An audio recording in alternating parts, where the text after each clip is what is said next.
thank you very much. It's an honor to have President Zelenskyin of Ukraine.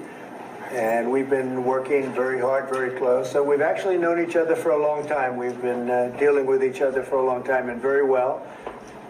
We had a little negotiation spat, but that worked out great. I think for both countries, I think for the world, actually, beyond both countries. And we have something that is a very fair deal. And we look forward to getting in and digging and working and getting some of the rare earth. But it means we're going to be inside, and it's a big commitment from the United States, and we appreciate working with you very much. And we will continue to do that. We have had some very good discussions with Russia. I spoke with President Putin, and we're going to try and bring this to a close. It's something that you want and that he wants. We have to negotiate a deal, but we've started the confines of a deal, and I think something can happen. The big thing is the number of soldiers, mostly at this point, but soldiers being killed. You're losing thousands of soldiers. So on both sides, we're losing a lot of soldiers, and we want to see it stop. And we want to see the money get put to different kinds of use, like rebuilding. And we're going to be working very hard. But we've had a lot of very good conversations. I will say until we came along, the Biden administration didn't speak to Russia whatsoever. They didn't speak to anybody. They just allowed this to continue. And I will say that, I'll say in front of you, you've heard me say it 1,000 times, if I were president, this war would have never happened. We would have had a deal negotiated for you without having to go through what you've gone through. But your soldiers have been unbelievably brave. We've given them great equipment, but somebody has to use the equipment. They've been unbelievably brave. And we give them great credit. This was supposed to be over very quickly, and here we are 3 years later. So I give tremendous credit to your generals and your soldiers and yourself in the sense that it's been very hard fighting, very tough fighting. They're great fighters, and you have to be very proud of them from that standpoint. But now we want to get it over with.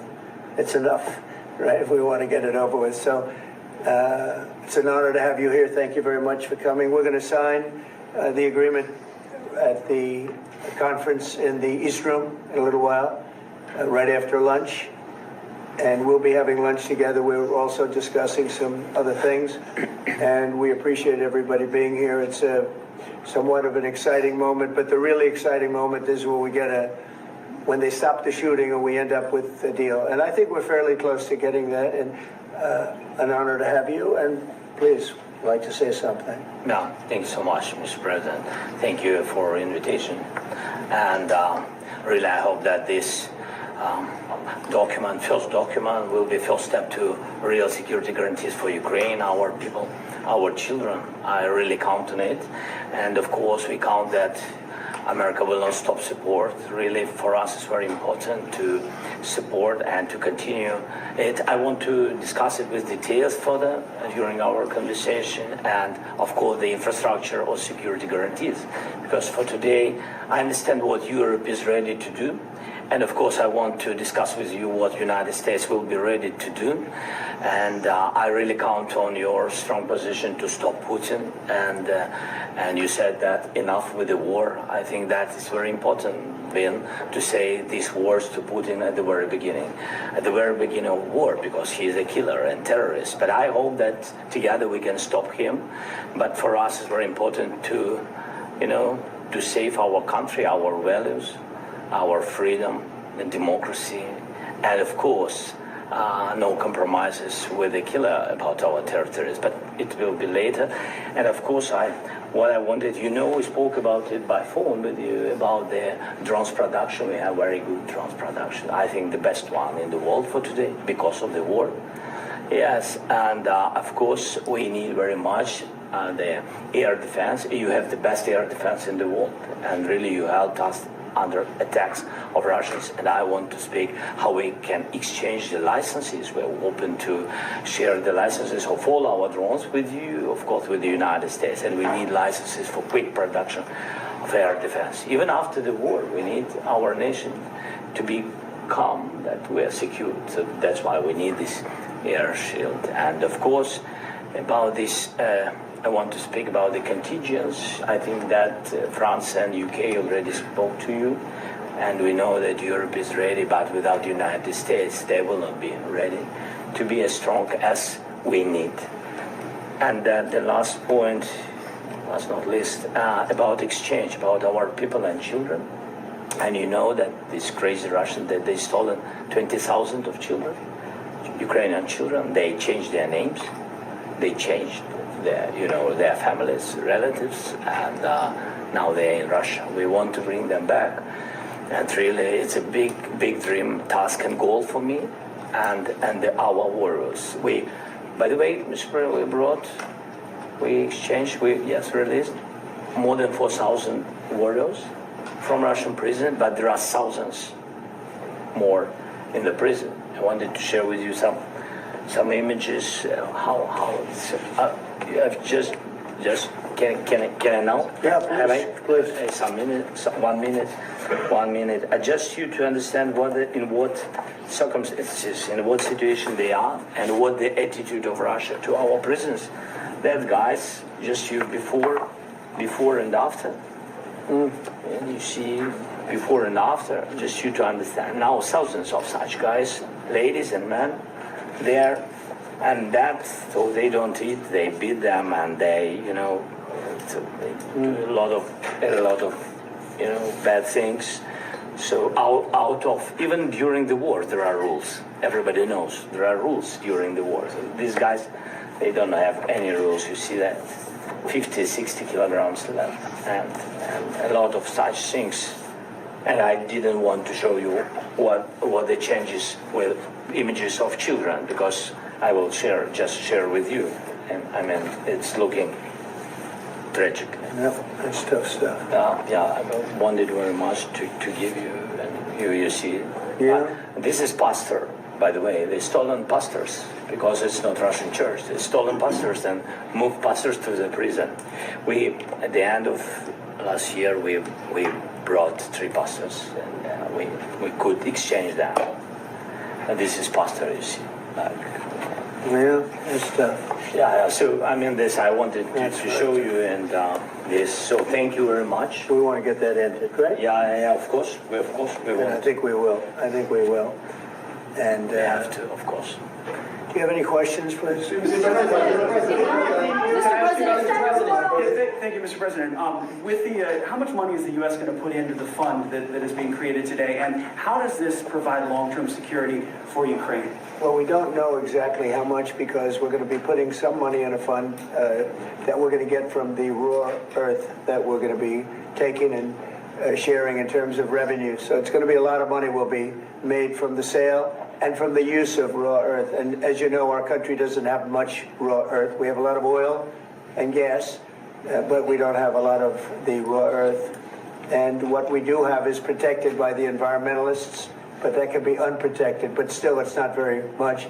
They have among the best in the world in terms of raw earth. So we're going to be using that, using it for all of the things we do, including AI and including weapons and the military, and it's really going to very much satisfy our needs. So something that just worked out really well. We have a lot of oil, and we have a lot of gas, but we don't have raw earth. So this has just about every component of the raw earth that we need for computers, for all of the things we do. And this puts us in great shape. And on long-term security for Ukraine, how does this provide it? I think they're going to have great long. I think once we make the agreement, that's going to be 95% of it. They're not going to go back to fighting. I've spoken with President Putin, and I feel very strong. I've known him for a long time, and I feel very strongly that they're very serious about it, and we'll make a deal. And when the deal is made, I don't think we talk about security. Everyone's talking about the other day. All they talked about was security. I said, let me make the deal first. I have to make the deal first. I don't worry about security right now. We have to have a deal, because right now, last week, 2,000 soldiers died on both sides. 2,000, and they're losing 1,000, 2,000, 3,000 a week. So as we sit here and we talk, people are getting shot and dying on the battlefield. And, you know, they're not American soldiers, but they're Russian soldiers and they're Ukrainian soldiers, and we want to be able to stop it.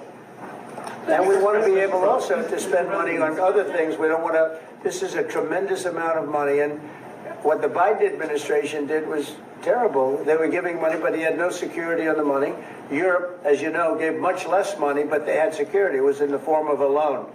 They get their money back, and we didn't. And now, at least we're protected because the American taxpayer has to be protected too. But this is an incredible agreement for Ukraine because we have a big investment in their country now, and what they have, very few people have.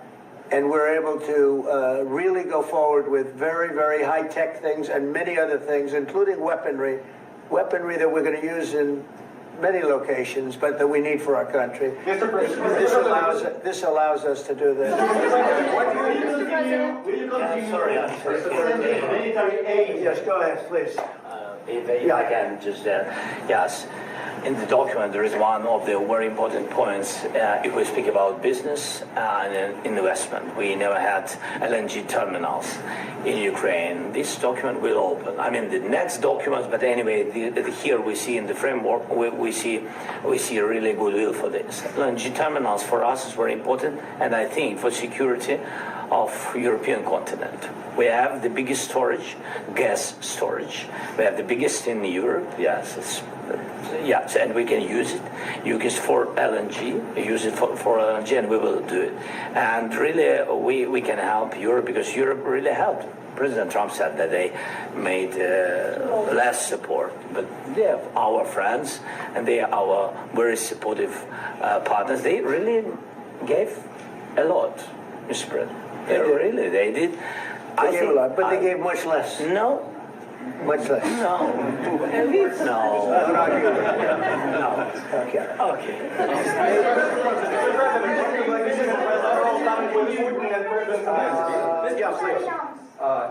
Mr. President Trump, you have repeatedly called the deal with Ukraine as a historical one. And as a president of the United States, you make historical decisions in other issues which affect America and other world. So what place in the world history do you want to take? And do you associate yourself with any famous historical figures? Yeah, I'd say George Washington, Abraham Lincoln. I would say I'm far superior to George Washington and Abraham Lincoln. Now, you know I'm only kidding, right? Because when I say that, the fake news is going to go wild. They're going to say he considers himself to be better than Washington. But you never know. You never know. I don't compare myself to anybody. I'm here to do a job. We've had a great 35 days or whatever it might be, a month, a little more than a month.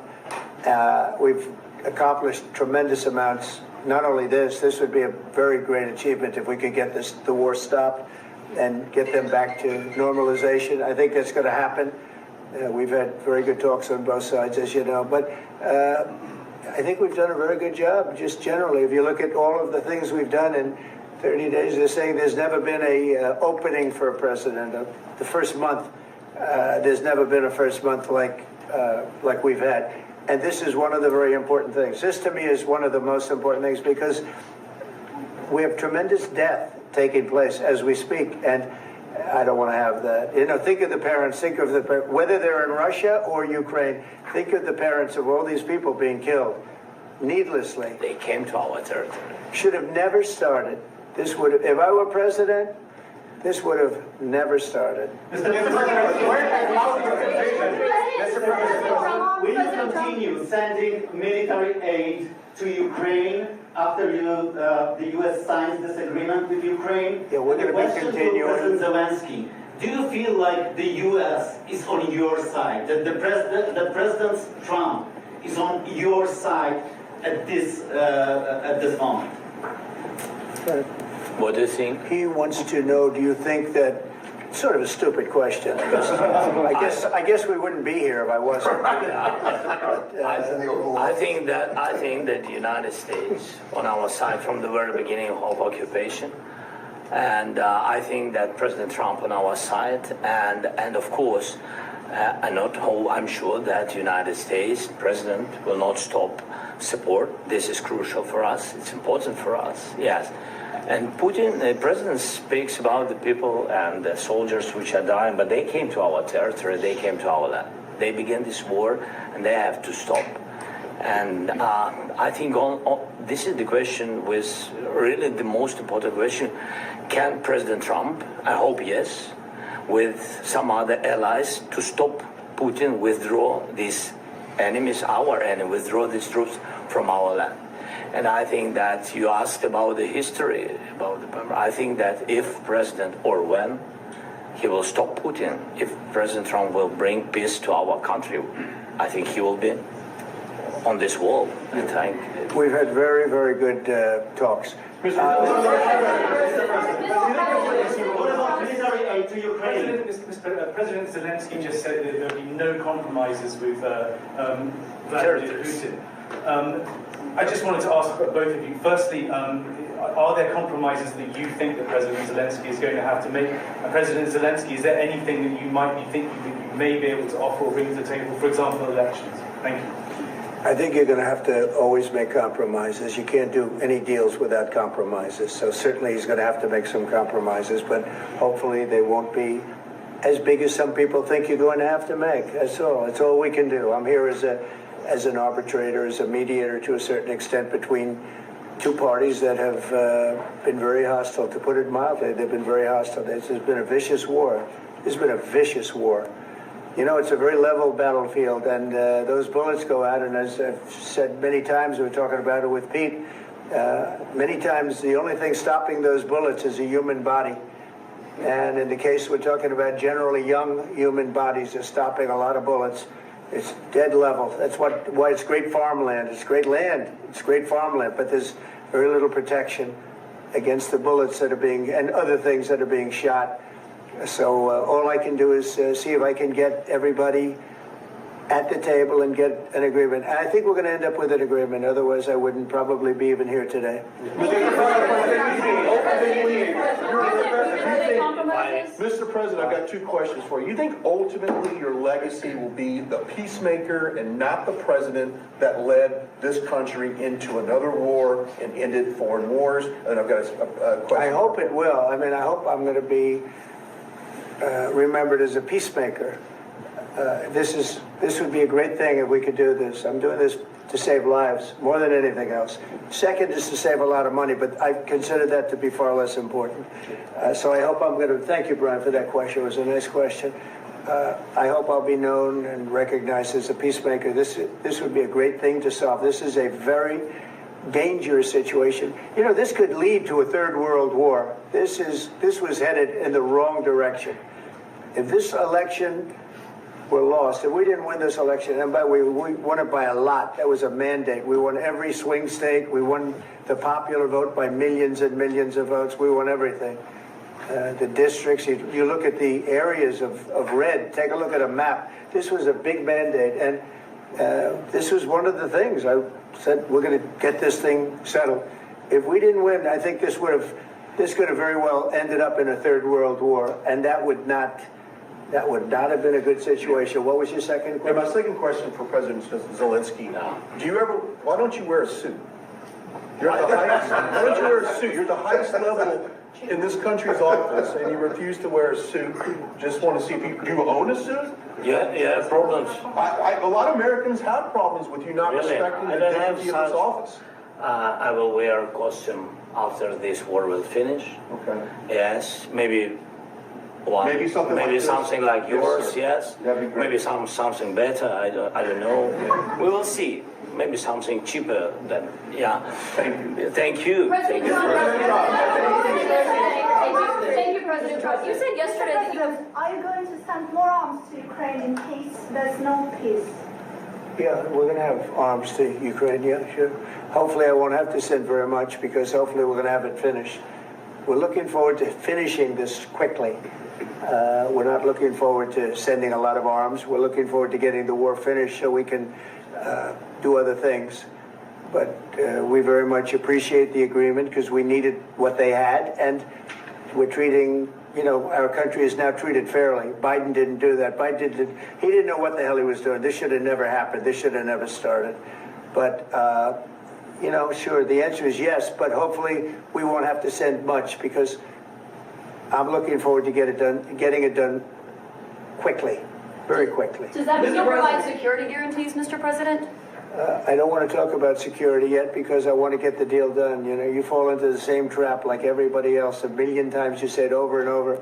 I want to get the deal done. Security is so easy. That's about 2% of the problem. I'm not worried about security. I'm worried about getting the deal done. The security is the easy part. Security is very nice. Everybody stopped shooting. And now will Europe put people there? I know France is going to. I know the UK is going to. I know other countries are going to, and they happen to be right next door. We haven't committed, but we could conceivably. We have security in a different form. We'll have workers there digging, taking the raw earth so that we can create a lot of great product in this country.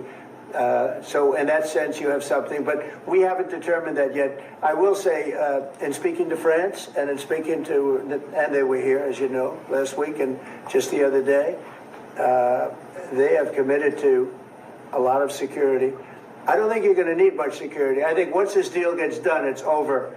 Russia's not going to want to go back, and nobody's going to want to go back. When this deal ends, I really believe this deal is going to be over.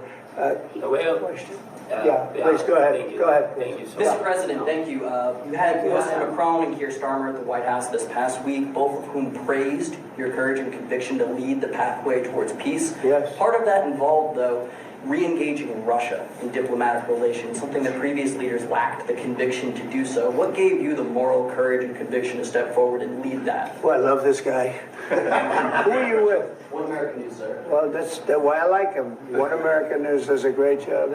I like the question. I think it's a very good question. It's a pathway to peace. It's a pathway to getting something solved. And I feel that as the head of this country, I have an obligation to do that. Plus, we're very much involved. We got involved. It's too bad we got involved because there should have been no involvement because there should have been no war. And there shouldn't have been October 7th. That would have never happened. As you know, Iran was broke. They had no money to give to Hezbollah. They had no money to give to Hamas. They were stone cold broke. And then under Biden, they became rich as hell. They went from no money to $300 billion in a period of 4 years. And they gave a lot of that money away, and you see what happened. And that's a real mess also that we hope to be able to solve. But no, I appreciate your question very much. I feel I have an obligation to try and do something to stop the death. If I can answer. Yes, if I can answer. Please, sorry. Please. And I do like your clothing, by the way. Yeah, really? Even though I think he's a great guy, by the way. But I don't know if you two like each other. But you know what? I think I like this guy. I think he's dressed beautiful. So I have more serious things than answer on such questions. I will answer on more serious questions if I can. Yeah. So please, about security guarantees. And about the ceasefire. We can't just speak about ceasefire and speak. It will not work. Just ceasefire will never work because I'm like a president. I have this experience, and not only me. Ukraine before my presidency, from the 2014, Putin broken 25 times. 25 times he broken his own signature. 25 times he broken ceasefire. But he never broke to me. He never broke to me. No, you were the president. You were the president during. He never broke to me. In 2016, you've been the president, Mr. President. You've been the president, but he had, of course, not with you, but he had during those periods. He had conversations with our side, and we had Normandy format. The France, Germany, Ukraine, and Russia, and he broken 25 times. That's why we will never accept just ceasefire. It will not work without security guarantees. Security guarantees, maybe President is right about this document and other, but this document is not enough. Strong army is enough because his soldiers afraid, Putin's soldiers afraid of our soldiers when we're strong enough. If we are not strong enough, if we are empty, if our storage is empty, we can't defend our land. Today, He knows that we have all the world knows that we have meeting. Yes. Why he's using ballistic? Putin today using ballistic on our hospitals, schools, and etc. Ballistic. So he knows that we are here and that President Trump is really have goodwill to stop this war. And you hear now the president. So why he's using? So he doesn't want to stop.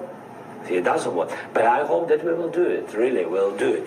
Security. When we speak about security guarantees, when the Europeans are ready for contingents, they need USA backstop. If there will not be United States, we will not never have any contingents, strong contingents from the Europeans, because they don't want to divide alliance connection between the United States and the main and strongest ally and Europeans. And this is crucial. This is important. That's what we want to speak about very much. This is very important. And air defense. So air defense, really, we have big deficit with all these systems, and we need to provide this. We need it very much. Otherwise, Putin will never stop, and will go further and further. He doesn't want. He hates us. You know, it's not about me. He hates Ukrainians. He thinks that we are not a nation. He thinks, and he shared these thoughts. I think maybe with your team also. I don't know, but with all the Europeans, in media, officially and not, he always said that there is no such country, such nation, such language, and such life like Ukrainian. No, he really doesn't respect all the Ukrainians, and he wants to destroy us. And you are right, Mr. President. That's 2%. This document, maybe other documents, it's a very good start, very good, but it will not enough to stop this person. Should Russia pay to rebuild Ukraine? Mr. President, after Should Russia pay to rebuild Ukraine? They have to pay. This question. This is the rule. This is the rule of the war. This is the rule of the war. During all the centuries, all the history, this is the rule of the war.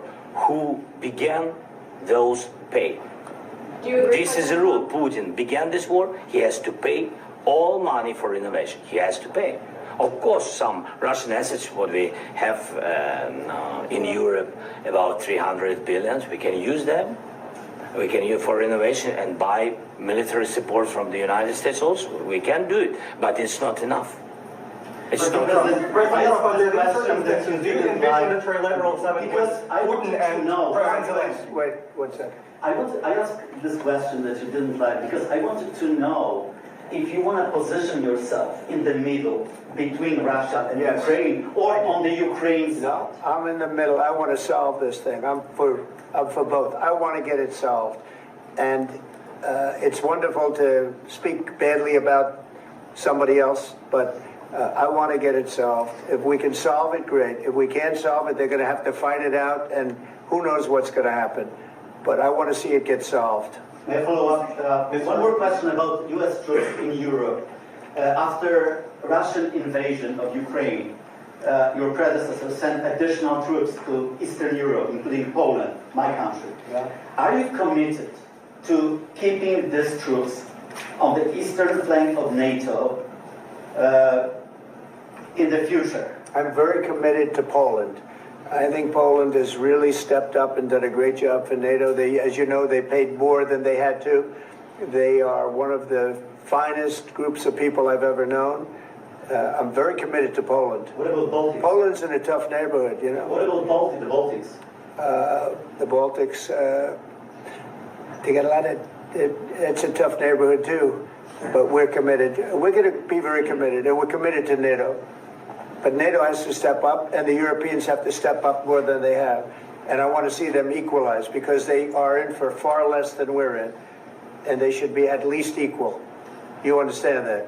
Why is the United States, we have an ocean in between, why is the United States in for so much more money and other things as Europe? With that being said, and as you said, they've also been obviously very helpful, but we have put in far more than they have, and I think they should equalize. Mr. President, Please, go ahead. ask you about the agreement again today. What changed between the first time that Secretary Vancen gave President Zelensky the agreement and today for the signing? We made a deal. So What was the I'm just, deciding factor? I'm a business person. We made a deal. That's what changed. Along with minerals. I didn't think we were going to make a deal, and We ended up making the deal, so that changed. Mr. President, what and how do you envision a trilateral summit with President Zelensky and Putin? I don't know, in but these well, they circumstances? don't like each other, I can tell you that. Okay? They do not like each other. This is not a love match, and it's unfortunate. That's why you're in this situation. The United States should not have allowed this to happen, okay? The United States, run by a man that didn't know much, I'm going to be very nice, run by an incompetent person, very incompetent person, should never have allowed this to happen. I've stopped wars. I've stopped many wars. My people will tell you, I stopped wars that nobody ever heard about. I stopped wars before they ever started. You can look at I could give you a lot of nations that would tell you right now they were probably going to war. I could tell you right now there's a nation thinking about going to war on something that nobody in this room has ever even heard about. Two smaller nations, but big, still big. And I think I've stopped it. But this should have never happened. Mr. President, Sorry, just a second. About any negotiations. First of all, I want really to tell you, and I think that everybody understands that Ukraine, more than Ukrainians, nobody wants to stop this war.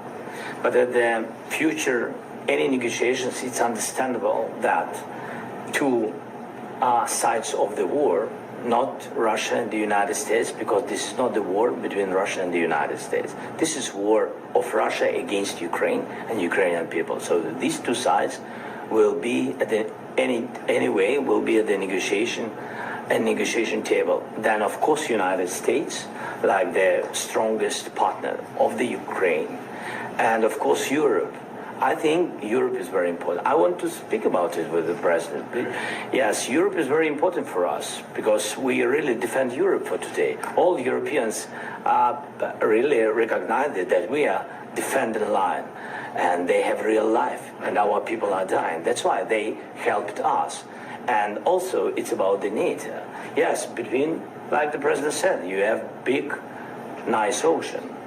Yes, between us. But if we will not stay, Russia will go further to Baltics and to Poland, by the way. But first to the Baltics. It's understandable for them because they've been in the USSR. You know, they've been one of the republics of the USSR, and Putin wants to bring them back to his empire. It's a fact. And when he will go there, if we will not stay, you will fight. Your American soldiers, it doesn't matter, do you have ocean or not? Your soldiers will fight. Mr. President, would you be willing to visit Ukraine, maybe Kyiv or Odessa, which is known to be a 30-year-old Black Sea? It was my question. I'm sorry. I don't want to talk about Odessa now. Let's not talk about Odessa. I want to talk about making a deal, getting peace. We don't have to talk about Odessa, but a lot of cities have been destroyed. A lot of cities that are not recognizable. There's not a building standing. No. And a lot of things have Mr. President, you have to come and to look. No. We have very good cities. Yes, a lot of things have been destroyed, but mostly cities alive and people work and children go to school. Sometimes it's very difficult. Sometimes closer to front line, children have to go to underground schools or online, but we live. Ukraine is fighting and Ukraine lives. This is very important. And maybe it's Putin is sharing this information that he destroyed us. No, he lost 700,000 people, 700,000 soldiers. He lost everything. Yes. So, Mr. President, one more. I Please, go ahead. When did you last speak with President Putin, and what did he say that? A couple of days ago. And what did he tell you that gave you the assurance that he wanted peace? Well, that's what I do. My whole life is deals. I know pretty good. And I've known him for a long time. I've dealt with him for a long time. He had to suffer through the Russia hoax. You know, Russia was a hoax. It was all Biden. It was nothing to do with him. So he had to suffer through that, and he was able to do that. I think that he wants to make a deal, and he'd like to see it end. That's all I do. That's what I do. My whole life, that's what I do is make deals. And I'm in the middle of a mess because this is a real mess. It's a very dangerous one.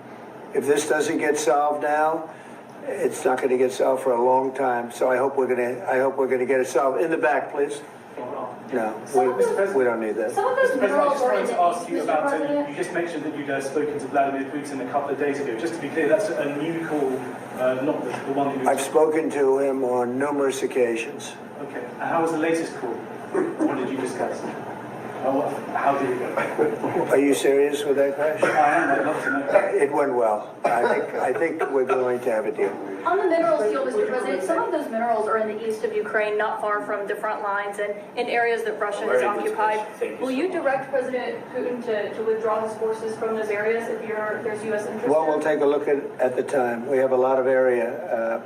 It's a very big area we're talking about. So we'll take a look. I'll study that and I'll see. And who would protect those minerals if they are U.S. interest? Would that be Ukrainian They'll be forces? protected. The European agreement will forces? protect them. U.S. The forces? agreement, yeah, we're signing an agreement.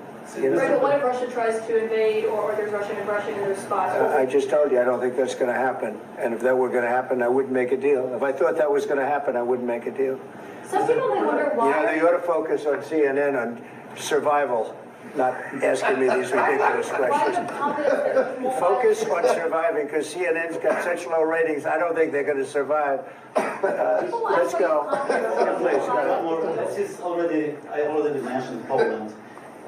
Poland was under Russian control for decades after the Second World War.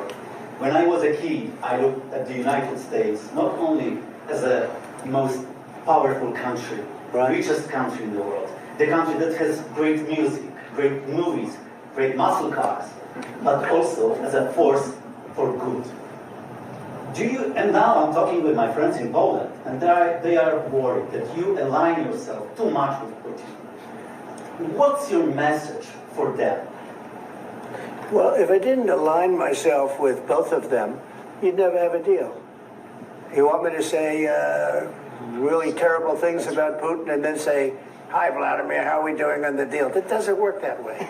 I'm not aligned with Putin. I'm not aligned with anybody. I'm aligned with the United States of America and for the good of the world. I'm aligned with the world, and I want to get this thing over with. You see the hatred he's got for Putin. It's very tough for me to make a deal with that kind of hate. He's got tremendous hatred, and I understand that, but I can tell you the other side isn't exactly in love with, him either. So it's not a question of alignment. I'm aligned with the world. I want to get the thing set. I'm aligned with Europe. I want to see if we can get this thing done. You want me to be tough? I could be tougher than any human being you've ever seen. I'd be so tough. But you're never going to get a deal that way. So that's the way it goes. All right, one more question. Hey, I want to respond to this. So look, for 4 years in the United States of America, we had a president who stood up at press conferences and talked tough about Vladimir Putin, and then Putin invaded Ukraine and destroyed a significant chunk of the country. The path to peace and the path to prosperity is maybe engaging in diplomacy. We tried the pathway of Joe Biden of thumping our chest and pretending that the President of the United States' words mattered more than the President of the United States' actions. What makes America a good country is America engaging in diplomacy. That's what President Trump is doing. Can I ask you? Sure. Yeah? Yeah. Okay. So he occupied our parts, big parts of Ukraine, part of East and Crimea. So he occupied it on 2014. So during a lot of years, so I'm not speaking about just Biden, but those time was Obama, then President Obama, then President Trump, then President Biden, now President Trump, and God bless, now President Trump will stop him. But during 2014, nobody stopped him. He just occupied and took. He killed people. You know what the contact line? 2015. 2014. 2014 and 2014. 2014. Yeah. So I was killed, not here. Yeah, but That's exactly right. Yes, but during 2014 till 2022, the situation the same. The people have been dying on the contact line. Nobody stopped him. You know that we had conversations with him, a lot of conversation, my bilateral conversation, and we signed with him, me, like a new president. In 2019, I signed with him the deal. I signed with him, Macron and Merkel, we signed ceasefire. Ceasefire. All of them told me that he will never go. We signed him with gas contract. Yes, but after that, he broken this ceasefire. He killed our people, and he didn't exchange prisoners. We signed the exchange of prisoners, but he didn't do it. What kind of diplomacy, JD, you are speaking about? What do you mean? I'm talking about the kind of diplomacy that's going to end the destruction of your country. Yes, but if you Mr. President, with respect, I think it's disrespectful for you to come into the Oval Office and try to litigate this in front of the American media. Right now, you guys are going around and forcing conscripts to the front lines because you have manpower problems. You should be thanking the president for trying to bring an end to this conflict. Have you ever been to Ukraine that you say what problems we have? I have been to. Come once. I've actually watched and seen the stories, and I know what happens is you bring them on a propaganda tour, Mr. President. Do you disagree that you've had problems bringing people into your military? And do you think that it's respectful to come to the Oval Office of the United States of America and attack the administration that is trying to prevent the destruction of your country? A lot of questions. Let's start from the beginning. Sure. First of all, during the war, everybody has problems. Even you, but you have nice ocean and don't feel now, but you will feel it in the future. God bless. You don't know that. God bless. God bless. You will not have war. Don't tell us what we're going to feel. We're trying to solve a problem. Don't tell us what we're going to feel. I'm not telling you. Because you're in no position to dictate that. That's exactly what you're doing. You're in no position to dictate what we're going to feel. We're going to feel very good. You will feel influence. We're going to feel very good and very strong. You will feel influence. You're right now not in a very good position. You've allowed yourself to be in a very bad position, and he happens to be right about it. From the very beginning of the war. You're not in a good position. You don't have the cards right now. With us, you start having cards. Right now, you don't. You're playing cards. You're playing cards. You're gambling with the lives of millions of people. You're gambling with World War III. You're gambling with World War III. And what you're doing is very disrespectful to the country, this country. That's back to you. Far more than a lot of people said they should have. Have you said thank you once? This entire meeting? No, in this entire meeting, have you said thank you? You went to Pennsylvania and campaigned for the opposition in October. Offer some words of appreciation for the United States of America and the president who's trying to save your country. Please, you think that if you will speak very loudly about the war, you can... He's not speaking loudly. He's not speaking loudly. Your country's in big trouble. Can I Wait a answer? minute. No, you've done a lot of talking. Your country is in big trouble. I know. You're not winning. You're not winning this. You have a damn good chance of coming out okay because of us. Mr. President, we are staying in our country, staying strong from the very beginning of the war. We've been alone, and we are thankful. I said thanks you haven't in been this alone. cabinet. You haven't been only alone. in this cabinet. We gave you, through this stupid president, $350 billion. You voted we gave for you your military equipment, and you men are brave, but they had to use our military. What about if you didn't have our military equipment, if you didn't have our military equipment, this war would have been over in 2 weeks. In 3 days, I heard it from Putin. In 3 days. This is something maybe new. less. In 2 weeks, of course, yes. It's going to be a very hard thing to do business like this. Again, just say thank you. I said a lot of times except that there are disagreements, and let's go litigate those disagreements rather than trying to fight it out in the American media when you're wrong. We know that you're wrong. But you see, I think it's good for the American people to see what's going on. I understand, sir. I think it's very important. That's why I kept this going so long. You have to be thankful. You don't have the cards. You're buried there. Your people are dying. You're running low on soldiers. Listen, you're running low on soldiers. It would be a damn good thing. And then you tell us, I don't want a ceasefire. I don't want a ceasefire. I want to go and I want this. Look. If you could get a ceasefire right now, I tell you, you take it so the bullets stop flying and your men stop getting killed. Of course, we want to stop the war. But you're saying you don't want a ceasefire. But I said to you, I want a ceasefire. With guarantees. Because you'll get a ceasefire faster than an agreement. Ask our people about ceasefire, what they think. That wasn't with me. That wasn't with me. That was with a guy named Biden, who was not a smart person. That was with Obama. It was your president. Excuse me. That was with Obama, who gave you sheets, and I gave you javelins. Yes. I gave you the javelins to take out all those tanks. Obama gave you sheets. In fact, the statement is Obama gave sheets and Trump gave javelins. You got to be more thankful, because let me tell you, you don't have the cards. With us, you have the cards. But without us, you don't have any cards. One more question to Mr. Vice President. I'm sorry. It's going to be a tough deal to make because the attitudes have to change.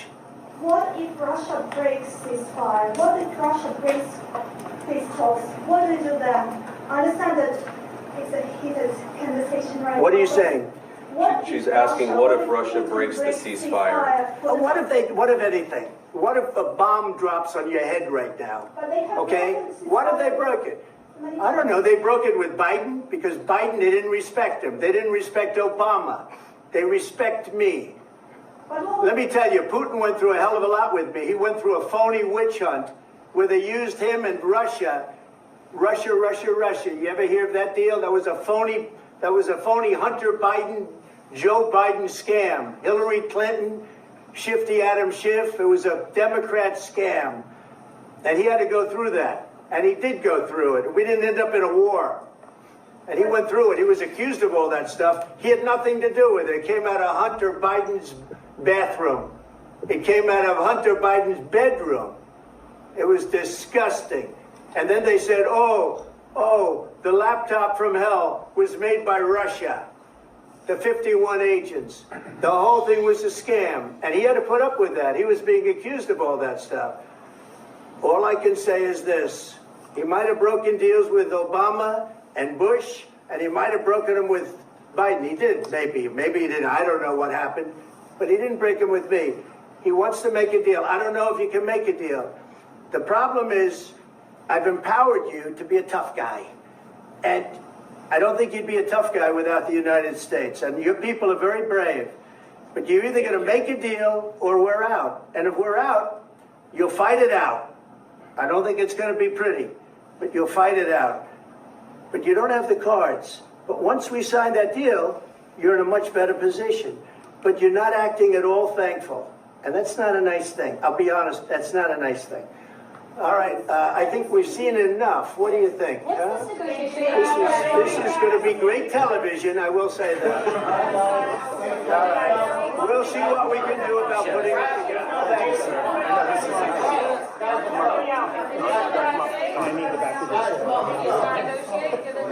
We'll see, I don't know.